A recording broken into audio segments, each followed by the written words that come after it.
നിങ്ങൾ ചോള ഭട്ടൂര കഴിച്ചിട്ടുണ്ടോ? ആളങ്ങ് നോർത്ത് ഇന്ത്യക്കാരനാണെങ്കിലും നമ്മുടെ ഈ ഒരു കൊച്ചു കേരളത്തിലും ഇതിന് ഒരുപാട് ഫാൻ ബേസ് ഉണ്ട് കേട്ടോ ഇപ്പോൾ. അപ്പോൾ ഇത് ഉണ്ടാക്കിയെടുക്കാൻ ഒരുപാട് പണിയൊന്നുമില്ല. നമ്മുടെ പൂരിയും ചപ്പാത്തിയൊക്കെ ഉണ്ടാക്കുന്ന ആ ഒരു പ്രോസസ്സൊക്കെ തന്നെ. നമുക്കൊന്ന് ഉണ്ടാക്കി നോക്കാം. അപ്പം ഞാനിത് ഇവിടെ 1 കപ്പ് ഗോതമ്പ് മാവിന് 1/2 കപ്പ് റവയാണ് എടുത്തിട്ടുള്ളത്. പിന്നെ ഒരു 1/4 കപ്പ് തൈരും കൂടി കേട്ടോ. ഇത് നല്ല കട്ടി തൈരാണ്. തൈര് മസ്റ്റാണ് കേട്ടോ. ഞാനിവിടെ കുറച്ച് പുളിയുള്ള തൈരാണ് കേട്ടോ യൂസ് ചെയ്തത്. പുളി അധികം ഇഷ്ടമില്ലാത്തവർക്കാണെങ്കിൽ നേരെ തിരിച്ച് നമുക്ക് പുളിയില്ലാത്ത തൈര് ഉപയോഗിക്കാവുന്നതാണ് കേട്ടോ. അപ്പം അതും കൂടി ചേർത്ത് എടുത്തിട്ട് കുറച്ച് ഉപ്പ്, അതായത് ഒരു 1/2 ടീസ്പൂണോളം ഉപ്പും 1 ടീസ്പൂൺ പഞ്ചസാരയും കൂടി ആഡ് ചെയ്തിട്ടുണ്ട്. പഞ്ചസാര നമ്മൾ ഒരു ബ്രൗണിഷ് കളറാക്കാനൊക്കെ വേണ്ടിയിട്ടാണ് കേട്ടോ യൂസ് ചെയ്യുന്നത്. പിന്നെ ഒരു 1/4 കപ്പ് ഇളം ചൂടുള്ള വെള്ളം കൂടി യൂസ് ചെയ്യുന്നുണ്ട്. നമ്മൾ ചപ്പാത്തിക്കൊക്കെ എടുക്കുന്ന പോലെ ചൂടുള്ള വെള്ളമോ അല്ലെങ്കിൽ പൂരിലേക്ക് യൂസ് ചെയ്യുന്ന പോലെ നല്ല തണുത്ത വെള്ളം യൂസ് ചെയ്യരുത്. രണ്ടിൻ്റെയും കൂടി ഒരു മീഡിയം ചൂടുള്ള വെള്ളമാണ് നമ്മളിതിലേക്ക് യൂസ് ചെയ്യുന്നത്. ഞാനൊരു 1/4 കപ്പ് യൂസ് ചെയ്തപ്പോൾ തന്നെ ഓക്കെ ആയിരുന്നേ. പിന്നെ നന്നായിട്ട് മിക്സ് ചെയ്യണം കേട്ടോ. എനിക്ക് പറ്റിയൊരു അബദ്ധം എന്താണെന്ന് വെച്ചാൽ നമ്മൾ പാത്രത്തിലും കൂടെ കുറച്ച് എണ്ണ തടവിയിരിക്കുകയാണെങ്കിൽ കുറച്ചും കൂടെ സിമ്പിളായിരുന്നു. ഇതിപ്പോൾ ഇങ്ങനെ ഒട്ടിപ്പിടിക്കുകയൊന്നും ചെയ്യില്ലായിരുന്നു.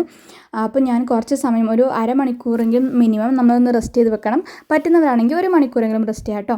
വീണ്ടും എനിക്ക് പറ്റിയൊരു അബദ്ധമാണ് ഇത്. നമ്മുടെ കയ്യിൽ കുറച്ച് എണ്ണ തടവുകയാണെങ്കിൽ നമുക്ക് കുറച്ചുകൂടി സിമ്പിളാവും കേട്ടോ. അപ്പോൾ ഈ ഒരു എണ്ണയുടെ കേസ് ആരും മറക്കരുത്. അപ്പം ഞാൻ വീണ്ടും എണ്ണയൊക്കെ ഉപയോഗിച്ചിട്ട് കൈ നന്നായിട്ടൊന്ന് സ്പ്രെഡ് ചെയ്ത് കൊടുത്തതിന് ശേഷം വീണ്ടും ഇങ്ങനെ ബോൾസാക്കി മാറ്റുന്നുണ്ട്. അപ്പോൾ ഇത്തരത്തിലുള്ള അബദ്ധങ്ങളൊന്നും പറ്റാതിരിക്കാൻ നിങ്ങൾ ഉണ്ടാക്കുമ്പോൾ ശ്രദ്ധിക്കണം കേട്ടോ. ഇങ്ങനെയാണല്ലോ നമ്മൾ പഠിക്കുന്നത്. അപ്പോൾ നല്ല ബോൾസൊക്കെ കുറച്ച് നമ്മൾ ഉണ്ടാക്കിയെടുക്കുന്നുണ്ട്. വളരെ സിമ്പിളാണ് കേട്ടോ. പ്രോസസ്സൊന്നും അധികം നമുക്ക് ബുദ്ധിമുട്ടൊന്നുമില്ല. അപ്പോൾ ഇനി ഇത് പരത്തിയെടുക്കുമ്പോൾ നിങ്ങൾ ചപ്പാത്തിയുടെ ഷേപ്പൊന്നും ആക്കാതിരിക്കാൻ ശ്രദ്ധിക്കുക. എനിക്കിപ്പോൾ അവിടെ ഷേപ്പൊന്നും ഞാൻ കൺസിഡർ ചെയ്യുന്നില്ല. നിങ്ങൾക്ക് ഷേപ്പൊക്കെ കറക്റ്റായി ചെയ്യാൻ കഴിയുന്നവരാണെങ്കിൽ ആ ഒരു ചോള ഭട്ടൂരയുടെ ഒരു ഷേപ്പ് തന്നെ മെയിൻറ്റെയിൻ ചെയ്യുക കേട്ടോ. ശരിക്കും നമ്മളൊരു ഓവൽ ഷേപ്പ് പോലെയൊക്കെയാണ് നമ്മൾ ചോള ഭട്ടൂര വരുന്നത്. ഇതെന്തൊക്കെയോ ഷേപ്പായി മാറുന്നുണ്ട്. എന്നാലും കഴിക്കാൻ കുഴപ്പമൊന്നുമില്ല കേട്ടോ. ടേസ്റ്റ് വൈസ് ഒരു കുഴപ്പമില്ല. കാണുന്നതിൽ കുറച്ച് ലുക്ക് കുറവാണെന്നേ ഉള്ളൂ.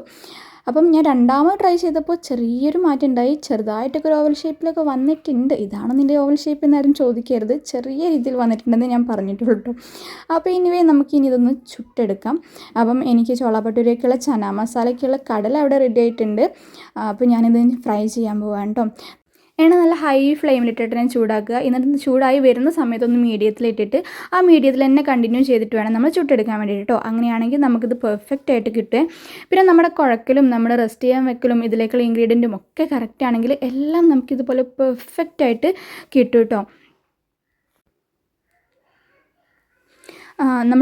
ഞാൻ പൂരിയൊക്കെ ഉണ്ടാക്കുന്ന സമയത്ത് പെട്ടെന്ന് ഇങ്ങനെ പൊന്തി വരാൻ വേണ്ടിയിട്ട് ഞാൻ ചെറിയ ബൗൾസൊക്കെയാണ് യൂസ് ചെയ്യാറുള്ളത്. അപ്പോൾ എനിക്ക് ചോള ഭട്ടൂര ഉണ്ടാക്കുന്ന സമയത്ത് ചെറിയൊരു കൺഫ്യൂഷൻ ആയിരുന്നു. ഇത് നല്ലോണം ഇങ്ങനെ പൊന്തി വരില്ലേ എന്നൊക്കെ. പക്ഷെ നല്ല പെർഫെക്റ്റ് ആയിട്ട് തന്നെ എനിക്ക് കിട്ടിയിട്ടുണ്ട് കേട്ടോ. അപ്പോൾ നിങ്ങളെല്ലാവരും ഈ ഒരു രീതിയിൽ തന്നെ ട്രൈ ചെയ്ത് നോക്കുക. നിങ്ങൾക്കും ഇതുപോലെ അടിപൊളിയായിട്ട് ഉണ്ടാക്കാൻ പറ്റുമേ.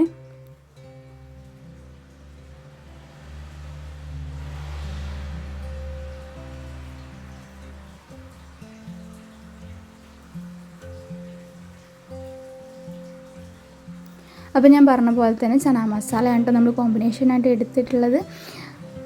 ചോള ഭട്ടൂരയ്ക്ക് ഏറ്റവും പെർഫെക്റ്റ് കോമ്പിനേഷൻ എന്ന് പറയുന്നത് ഈ ഒരു ചന മസാല തന്നെയാണ് കേട്ടോ.